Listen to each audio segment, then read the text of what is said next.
Assalamualaikum warahmatullahi wabarakatuh. Salam sejahtera untuk kita semua.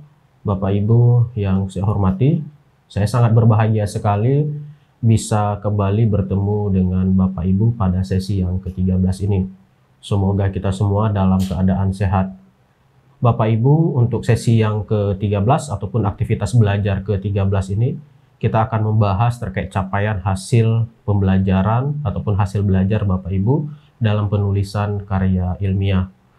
Bapak Ibu diharapkan agar dapat mengikuti tutorial online, karena melalui kegiatan tutorial online Bapak Ibu akan memperoleh masukan terkait capaian belajar Bapak Ibu selama penulisan karya ilmiah.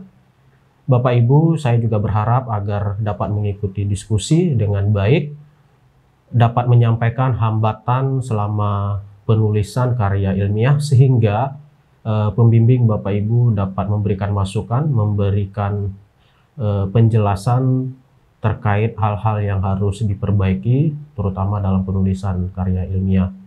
Bapak Ibu, sekali lagi saya mengajak agar terus terlibat aktif dalam kegiatan tutorial online. Untuk pertemuan kali ini, demikian yang dapat saya sampaikan. Mudah-mudahan kita dapat memperbaiki terus kualitas pembelajaran kita, hasil belajar kita pada pertemuan-pertemuan selanjutnya.